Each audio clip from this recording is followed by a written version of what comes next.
जनगण मंगलदायक जय हे भारत भाग्य विधाता।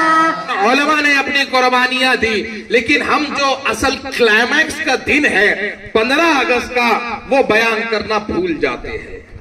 आज टीपू सुल्तान को भुला दिया गया। आज टीपू सुल्तान को तारीख से अलग करने की कोशिश की जा रही है। आज हमारे तमाम नायकों को तारीख से अलग करने की कोशिश की जा रही है और कहीं ना कहीं मुल्क अजीज के अंदर कुछ तथाकथित लोग हमको विलन बनाने पर उतारू है। वो चाहते हैं कि हमको विलन बनाकर पेश करे। वो हमारे उन कैरेक्टरों को तारीख से हटा रहे हैं जो हीरो है तारीख के अंदर। उलमाए कराम थे जिसने रेशमी रुमाल की तहरीक चलाई, वही उलमाए कराम थे जिसने जो तो खिलाफत तहरीक चलाई। सैकड़ों वाकयात है किताबों में दर्ज। अगर कोई गांधी होता तो मैं समझता हूं मणिपुर का फसाद रुक गया होता। अब मदरसे के अंदर ये बात क्यों कर रहा हूं, ये बात को समझ के लीजिए, क्योंकि गांधी को महात्मा बनाने वाले उलमा इकराम है। गांधी को हिंदुस्तान लाने वाले मुसलमान है। जी ने कहा था कि अगर कोई हुक्मरान चाहिए तो उमर जैसा चाहिए। गांधी जी ने कहा था मैं इनकलाब हजरत हुसैन से सीखता हूं। इन बातों से हम सिर्फ खुशफहमियों का शिकार हैं। गांधी जी जिस मकान पे रुके वो मकान मुसलमान का था, उनका मेजबान मुसलमान था और गांधी जी के साथ पत्थर खाने वाला, लाठी खाने वाला साथ में मुसलमान था। हर साल 15 अगस्त को, 26 जनवरी को सिर्फ झंडा फहरा देना हमारी जिम्मेदारी नहीं है कि आजाद कराने वालों ने करा दिया, अल्लाह उनको जज़ाए खैर दे, लेकिन हमारी जिम्मेदारी है कि इस आजादी को बचा कर रखना है। क्योंकि स्टेजों पे ठहर कर सिर्फ चीखने और चिल्लाने से नहीं होता कि हमारे कानूनों को हाथ मत लगाओ। तुमको हसरत मोहानी बनना होगा, तुमको मौलाना अबुल कलाम आजाद बनना होगा। कुर्बानी पर पाबंदी लगाई जा रही है, कब्रिस्तानों पर गस्बाना कब्जा किया जा रहा है, लाउड स्पीकर पर अजान के खिलाफ मुकदमाबाजी हो रही है, खुदाए कानून और कुरानी दस्तूर मुस्लिम पर्सनल्ला में तरमीम की कोशिशें की जा रही है। एक ऐसी जमहूरियत है, एक ऐसी आजादी है कि मुसलमानों की मजहबी मामलात में मुदाखलत की जा रही है और आजादी इसी का नाम है। तो ऐसी आजादी के हम तलबगार नहीं है। सावधान, विश्राम, सावधान।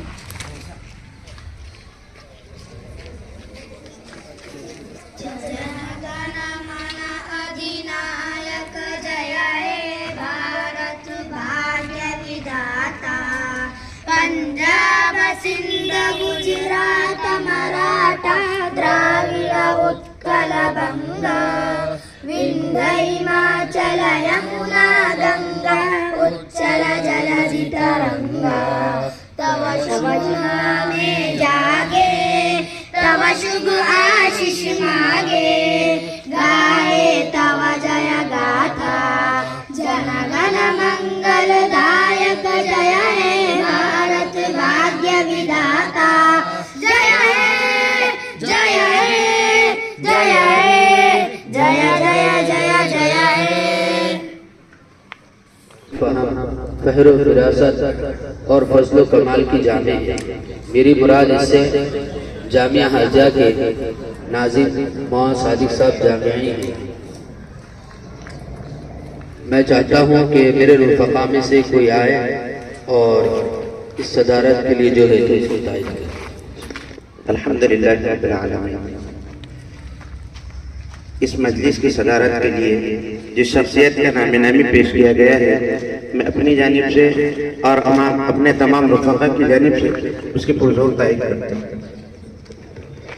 जैसे कि आगाज़ के लिए मैं सबसे पहले कुरान करीम की तिलावत के लिए दावत देता हूँ हाफिज साहिल साहब को कि वह आए और कुरान करीम की तिलावत।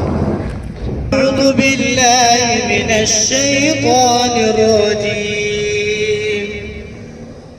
बिस्मिल्लाहिर रहमानिर रहीम।